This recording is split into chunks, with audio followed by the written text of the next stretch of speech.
आज हम जानेंगे कि डीलिमिटेशन कमीशन क्या होता है, डीलिमिटेशन की प्रोसेस के बारे में भी कुछ चीजें समझेंगे। ये भी देखेंगे कि क्यों कुछ स्टेट्स डीलिमिटेशन को लेकर हमेशा परेशान रहते हैं। अगर लोकसभा की सीटें देखें, Uttar Pradesh with the highest population has the highest number of seats at 80। ठीक है, फिर उसके बाद डिपेंडिंग अपॉन पॉपुलेशन, जैसे बिहार के अंदर 40 सीटें हैं, तमिलनाडु में 39 सीट्स हैं। तो ऐसे सीट्स डिवाइड की गई हैं स्टेट वाइज, लेकिन ये डीलिमिटेशन का एक एस्पेक्ट है। So delimitation is basically the drawing of boundaries और लिमिट्स ऑफ अ कॉन्स्टिट्यूएंसी।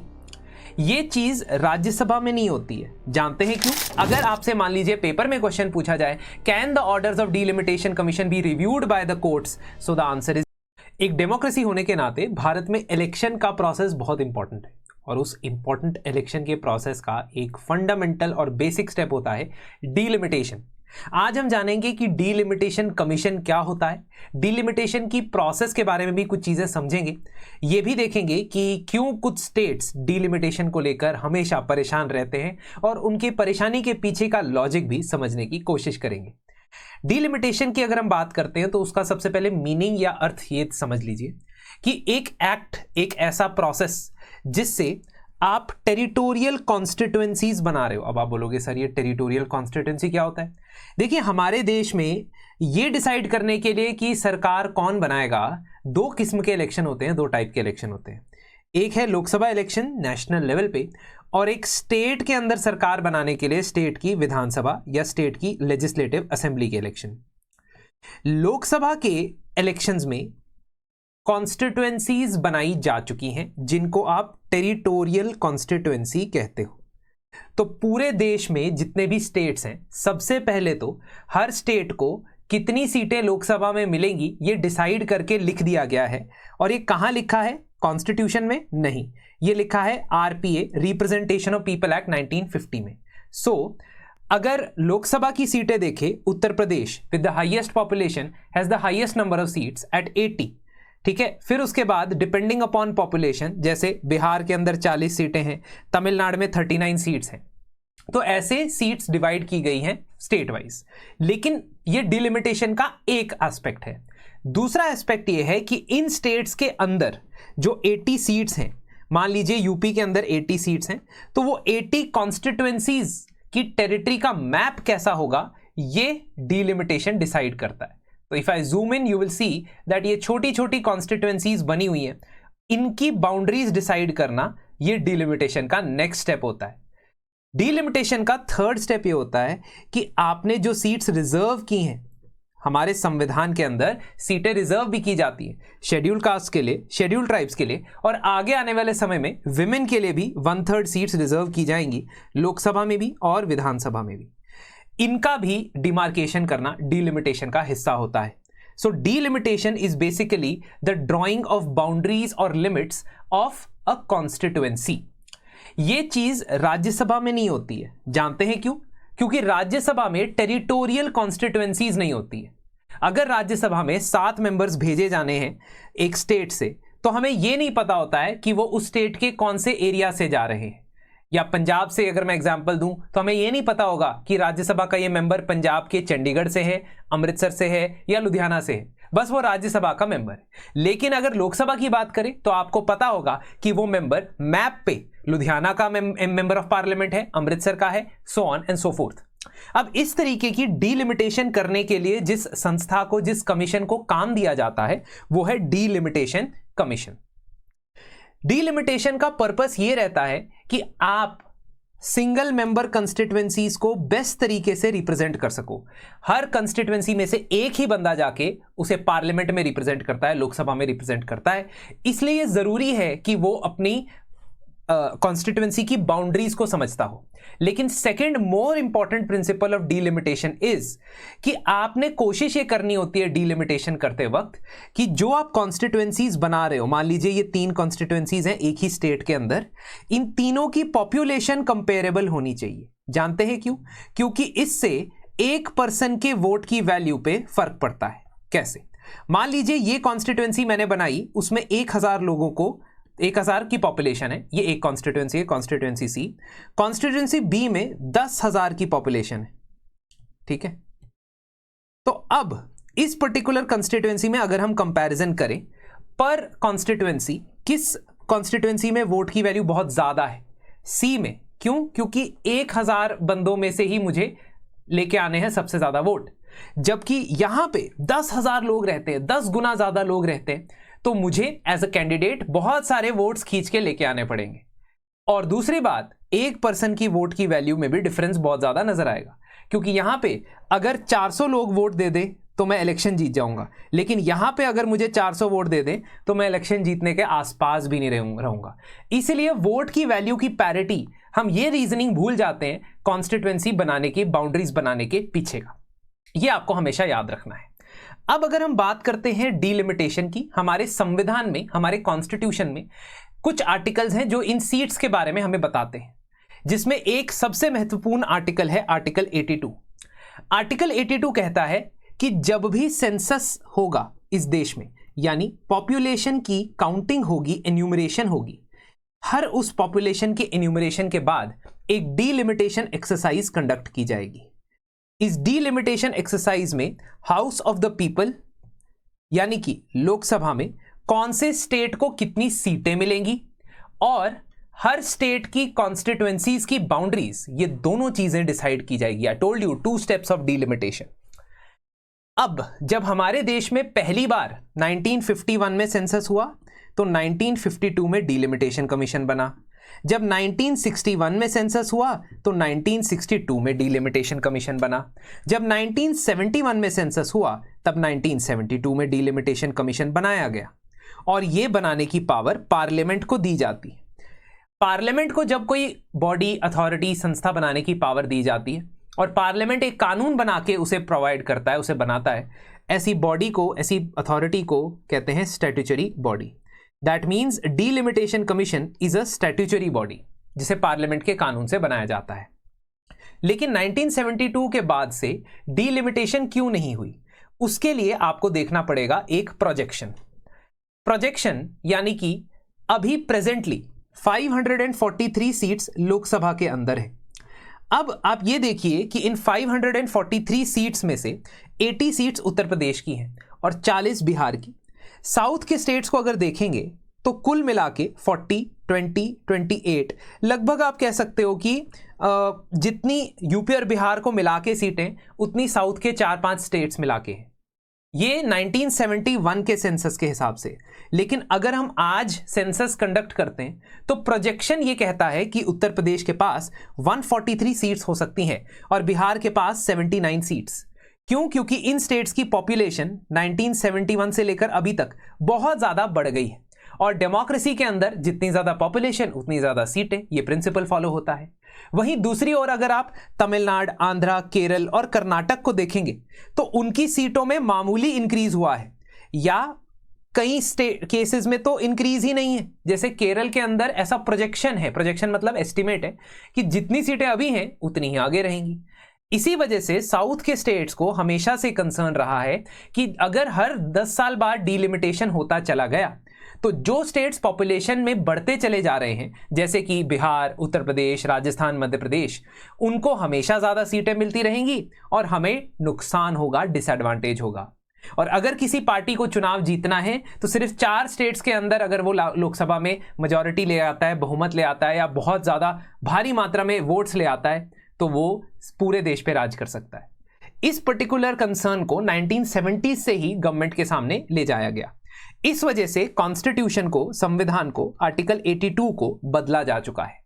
1976 में 42nd कॉन्स्टिट्यूशनल अमेंडमेंट एक्ट से हर 10 साल के बाद जो डीलिमिटेशन एक्सरसाइज होनी थी उस पर फ्रीज लगा दिया गया, उसे रोक दिया गया, और यह कहा गया कि अगले 25 साल तक, 25 ईयर्स तक कोई डीलिमिटेशन नहीं होगी। अब 1976 से लेकर 25 साल कब खत्म होने थे? 2001 में। लेकिन प्रॉब्लम वही की वही, अभी भी नॉर्दर्न स्टेट्स की पॉपुलेशन बढ़ती चली जा रही है, जबकि southern states population control measures की वजह से, आउट माइग्रेशन की वजह से और बहुत सारे और रीजंस की वजह से पॉपुलेशन में पीछे हैं। इस वजह से 2001 में once again it is decided कि नेक्स्ट 25 ईयर्स के लिए भी डीलिमिटेशन प्रोसेस को, प्रक्रिया को फ्रीज करके रखा जाएगा, मतलब रोक दिया जाएगा, दोबारा से वोटों की सीट्स का इंक्रीज नहीं होगा। लेकिन डीलिमिटेशन के एक स्टेप को, जो पहला स्टेप है उसको रोक लगाया गया, दूसरे स्टेप को नहीं। दूसरा स्टेप मतलब जो एग्जिस्टिंग कॉन्स्टिट्यूएंसीज हैं उनकी बाउंड्रीज को रीएडजस्ट किया जा सकता है। इसका क्या मतलब हुआ? मैंने आपको बताया था one of the principles of making boundaries of constituency is कि अगर किसी पर्टिकुलर दो कॉन्स्टिट्यूएंसीज को देखा जाए, कंपेयर किया जाए, तो उनकी पॉपुलेशन बराबर होनी चाहिए। अब बराबर एग्जैक्टली नहीं भी हो लेकिन कंपेरेबल होनी चाहिए। इतना फर्क नहीं होना चाहिए कि एक में 1000 और दूसरे में 10,000 वोटर हैं। इस चीज को रीएडजस्टमेंट के थ्रू सही किया जा सकता है, क्योंकि ऐसा हो सकता है कि 1971 में ये कॉन्स्टिट्यूएंसी ए और बी, और इसमें 10,000 लोग रहते थे, इसमें 9,000 लोग रहते थे, तो कंपेरेबल पॉपुलेशन है। लेकिन 2001 में ऐसा हो सकता है कि ए में 500 लोग रह गए और बी में 25,000 लोग हो गए। अब ऐसा अगर होगा, अगर इस तरीके से कॉन्स्टिट्यूएंसी बनी हुई है, तो हमें ए का एरिया बढ़ाना पड़ेगा ताकि ज्यादा पॉपुलेशन हो, और बी का एरिया घटाना पड़ेगा ताकि कम पॉपुलेशन उसकी कवर हो। इसको इंटरनल रीएडजस्टमेंट कहते हैं। इसके अलावा कॉन्स्टिट्यूएंसी के नाम भी तो चेंज किए जा सकते हैं। इस वजह से इंटरनल रीएडजस्टमेंट अलाउ की गई, लेकिन टोटल नंबर ऑफ सीट्स को इंक्रीज नहीं करने दिया गया 2001 के 84th अमेंडमेंट से। 87th अमेंडमेंट में यह लिखा गया कि ये जो आप इंटरनल रीएडजस्टमेंट करेंगे ना, इसे आप 2001 के सेंसस के अंडर कीजिएगा। पहले ये डिसाइड हुआ था कि ये 1991 के सेंसस के हिसाब से होगा, लेकिन 2003 तक नए सेंसस आ गया था, नए सेंसस की रिपोर्ट भी आ गई थी, इसीलिए ये कहा गया कि 2001 के सेंसस के हिसाब से आप रीएडजस्टमेंट ऑफ बाउंड्रीज कीजिए। तो कहने का मतलब है कि लोकसभा में अभी भी उतनी ही सीटें हर स्टेट के पास है जितनी 1972 में थी, लेकिन उनके इंटरनल बाउंड्रीज चेंज हुई हैं, और 4th डीलिमिटेशन कमीशन जो कंस्टिट्यूट किया गया था इन द ईयर 2002, उसने इन बाउंड्रीज को रीएडजस्ट किया है। अभी भी issue of delimitation commission question में है, क्योंकि अगले साल कुछ समय में ही 2026 आ जाएगा, जिसका मतलब कि आपका जो 25 इयर्स का टाइम पीरियड सेट किया गया था वो खत्म हो जाएगा। इस पर्टिकुलर फोटोग्राफ में आपको साउथ के बहुत सारे चीफ मिनिस्टर्स मिलेंगे। इसमें भगवंत मान भी शामिल है, जो पंजाब यानी कम पॉपुलेशन वाले स्टेट्स, रिलेटिवली कम पॉपुलेशन वाले स्टेट्स या ऑपोजिशन पार्टी वाले स्टेट्स आपको इसमें मिलेंगे। एक जॉइंट एक्शन कमेटी इन लोगों ने बनाई थी और ये डिमांड कर रही है कि एक बार फिर से डीलिमिटेशन पे फ्रीज लगाया जाए। आगे देखना होगा कि ऐसा होता है या नहीं, बट सवाल तो उठ रहे हैं। अगर मैं बात करूं total number of delimitation commissions आज तक कितने बने हैं आजाद भारत में, तो वो है 4, और इसके ऊपर यूपीएससी सवाल भी पूछ चुका है। 1952, 63, 73 और 2002 जो आखिरी डीलिमिटेशन कमीशन बना था। अब इस डीलिमिटेशन कमीशन के पास बहुत सारी पावर्स होती है। जो भी ये डिसीजन लेता है, इस कमीशन के डिसीजंस को लॉ की तरह, कानून की तरह माना जाएगा। यानी कि ऐसा जैसे कि पार्लियामेंट ने कोई कानून बनाया और पूरे भारत में अप्लाई हुआ। जो डीलिमिटेशन कमीशन के ऑर्डर्स हैं एक्ट के हिसाब से वो कोर्ट में चैलेंज नहीं हो सकते हैं, बट 2024 के अगस्त के महीने में सुप्रीम कोर्ट का 2 जज का बेंच एक जजमेंट देता है। इस बेंच पे present chief justice of India Shri Suryakant भी बैठे थे। उनका यह कहना था कि सुप्रीम कोर्ट या कोई भी कॉन्स्टिट्यूशनल कोर्ट जैसे कि सुप्रीम कोर्ट या हाई कोर्ट कभी भी डीलिमिटेशन कमीशन के ऑर्डर्स को रिव्यू कर सकता है। यानी कि आप रोक नहीं लगा सकते, you can not stop a constitutional court to check और review the orders of delimitation commission. हाँ, आप इसके रीजंस या ग्राउंड्स एस्टैब्लिश कर सकते हो कि सिर्फ कुछ ही केसेस में वो रिव्यू कर सकता है। फॉर एग्जांपल, अगर डीलिमिटेशन कमीशन का ऑर्डर मैनिफेस्टली आर्बिट्ररी, देखते ही ऊपर से ही देख के आर्बिट्ररी लगे, ठीक है, इरैशनल लगे, कॉन्स्टिट्यूशनल वैल्यूज के अगेंस्ट लगे, तो ऐसा हो सकता है कि डीलिमिटेशन कमीशन के ऑर्डर्स को रिव्यू किया जा सकता है। यह अगस्त 2024 में एक लैंडमार्क जजमेंट है, जिसके बाद से अगर आपसे मान लीजिए पेपर में क्वेश्चन पूछा जाए, can the orders of delimitation commission be reviewed by the courts, so the answer is yes, despite the fact कि एक्ट में लिखा है कि इनको चैलेंज नहीं किया जा सकता। जो ऑर्डर्स होते हैं डीलिमिटेशन कमीशन के, वो प्रेसिडेंट ऑफ इंडिया जब तक उसको स्पेसिफाई नहीं करते तब तक वो अप्लाई नहीं होते। तो प्रेसिडेंट ऑफ इंडिया को स्पेसिफाई करना पड़ता है कि अब से इनका जो डिसीजन था कमीशन का वो अप्लाई हो रहा है। इन ऑर्डर्स को लोकसभा और लेजिस्लेटिव असेंबली के सामने भी रखा जाता है, लेकिन इन्हें लोकसभा या असेंबली मॉडिफाई नहीं कर सकती है, चेंज नहीं कर सकती है once they have been given. Fourth delimitation commission के बारे में थोड़ी सी जानकारी हासिल करते हैं। साल 2002 में डीलिमिटेशन कमीशन एक्ट पार्लियामेंट ने पास किया और एक फोर्थ डीलिमिटेशन कमीशन बनाया। इस पर्टिकुलर कमीशन को भारत के अंदर सभी स्टेट्स के अंदर डीलिमिटेशन करने की, रीएडजस्टमेंट करने की मैंडेट दी गई एक्सेप्ट जम्मू एंड कश्मीर। इस डीलिमिटेशन कमीशन में 3 मेंबर्स अपॉइंट किए गए। एक chairperson should be either a serving or a retired जज of Supreme Court, so there is a qualification criteria. Second, India के चीफ इलेक्शन कमिश्नर या चीफ इलेक्शन कमिश्नर के द्वारा नॉमिनेट किए गए इलेक्शन कमिश्नर। थर्ड, जिस भी स्टेट के अंदर डीलिमिटेशन हो रहा होगा वहां के स्टेट इलेक्शन कमिश्नर। सो ये 3 मेंबर की बॉडी बनाई गई। इस 3 मेंबर्स के साथ साथ एडिशनल मेंबर्स दिए गए, एसोसिएट मेंबर्स दिए गए, जिनके पास वोट करने का कोई अधिकार नहीं होगा और साइन करने का कोई अधिकार नहीं होगा। They will just be advisors और ऑब्जर्वर्स। 5 मेंबर्स लोकसभा के जिस स्टेट में रीएडजस्टमेंट हो रहा है, 5 मेंबर्स असेंबली के जिस स्टेट में रीएडजस्टमेंट हो रहा है। इनको लोकसभा के स्पीकर के द्वारा नॉमिनेट किया जाएगा, लेजिस्लेटिव असेंबली के स्पीकर के द्वारा नॉमिनेट किया जाएगा। अब इस कमीशन ने बहुत सारे स्टेट्स के अंदर इंटरनल रीएडजस्टमेंट ऑफ बाउंड्रीज किया, सिवाय 5 स्टेट्स के। जम्मू एंड कश्मीर तो चलो पहले ही एम्बिट से बाहर रखा था, लेकिन अरुणाचल प्रदेश, असम, मणिपुर, नागालैंड और झारखंड, यहां पे डीलिमिटेशन नहीं हुआ। इनफैक्ट झारखंड में हुआ, लेकिन सरकार ने उसे इंप्लीमेंट नहीं किया। इन 4 स्टेट्स के अंदर यह कहा गया कि सिक्योरिटी सिचुएशन अलाउ नहीं करती है। नॉर्थ ईस्ट इंसर्जेंसी के बहुत सारे इश्यूज ये स्टेट्स फेस कर रहे थे, इस वजह से यहां पे डीलिमिटेशन नहीं कंडक्ट की गई। फाइनली इस रिपोर्ट पे साइन किया गया 2008 के अंदर। देखो, नंबर ऑफ सीटें नहीं बदली, लेकिन इंटरनल रीऑर्गेनाइजेशन हुआ। 2020 में सरकार को यह लगा कि हमें कुछ रिमेनिंग स्टेट्स के अंदर डीलिमिटेशन कर लेना चाहिए। इनमें से एक था जम्मू एंड कश्मीर, जिसे साल 2019 में यूनियन टेरिटरी बना दिया गया था। इसके अलावा 2020 के फरवरी महीने में यह कहा गया कि हमने जो स्टे लगाया था डीलिमिटेशन के ऊपर, we had deferred the delimitation of north eastern states, now we are taking it back.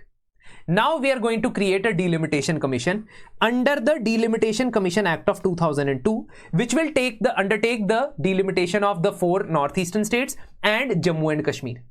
इस डिलिमिटेशन कमीशन में जस्टिस रंजना प्रकाश देसाई जी को भी चेयरपर्सन बनाया गया।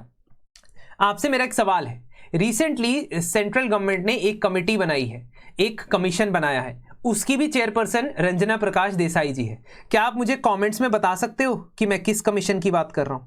खैर, इस डीलिमिटेशन कमीशन 2020 के अंदर जस्टिस देसाई, सुशील चंद्र जो उस वक्त के चीफ इलेक्शन कमिश्नर थे, और स्टेट्स के इलेक्शन कमिश्नर जिस जिस स्टेट में डीलिमिटेशन होना था या यूटी में डीलिमिटेशन होना था, वहां के कंसर्न अफसर डाल दिए गए। लेकिन 2021 में सरकार ने डिसाइड किया कि हम एक काम करते हैं, हम इस डीलिमिटेशन कमीशन को सिर्फ जम्मू एंड कश्मीर की रिस्पॉन्सिबिलिटी देते हैं और नॉर्थ ईस्ट के लिए responsibility we will take them back, because we want to get it conducted by the election commission of India. जो पार्लियामेंट है वो इलेक्शन कमीशन से भी डीलिमिटेशन करवा सकता है, ये भी मैं आपको बताऊं। तो अगर अभी डीलिमिटेशन कमीशन 2020 वाला था, उसका कोई काम बचा था तो वो था UT of Jammu and Kashmir की डीलिमिटेशन करना। उसमें 2 कानून का इस्तेमाल करना था, not only delimitation act of 2002 but also Jammu and Kashmir reorganisation act of 2019। ये ऑर्गेनाइजेशन नहीं है, सॉरी, रीऑर्गेनाइजेशन एक्ट है। 2019 तक जम्मू एंड कश्मीर की कहानी को समझते हैं। जम्मू एंड कश्मीर का अपना एक संविधान था, अपना एक कॉन्स्टिट्यूशन था, और आर्टिकल 370 के थ्रू उसे इंडिया का कॉन्स्टिट्यूशन अप्लाई किया जाता था। जम्मू एंड कश्मीर की जो लोकसभा की सीट्स थी उसकी डीलिमिटेशन तो पार्लियामेंट के कानून के हिसाब से होती थी, जिस हिसाब से जम्मू एंड कश्मीर में 5 लोकसभा की सीटें थी। लेकिन रही बात विधानसभा की, यानी वहां की लेजिस्लेटिव असेंबली की, तो वहां की डीलिमिटेशन की जाती थी by their own delimitation commissions, और that was governed by the constitution of Jammu and Kashmir and Jammu and Kashmir representation of people act. इसका मतलब उनकी अपनी independent organisation, independent type of delimitation होती थी, जो पार्लियामेंट के कानून के हिसाब से नहीं होती थी। मैं किसकी बात कर रहा हूं? स्टेट असेंबली की सीट की बात कर रहा हूं। जम्मू एंड कश्मीर में 1957, 1966, 75 और 95 में डीलिमिटेशन हुआ, लेकिन 91 में सेंसस नहीं हो पाया जम्मू एंड कश्मीर में ड्यू टू सिक्योरिटी इश्यूज। 2001 के बाद उसमें डीलिमिटेशन भी नहीं हुआ, मतलब लास्ट डीलिमिटेशन जो 2021 से पहले हुआ था वो था 1995।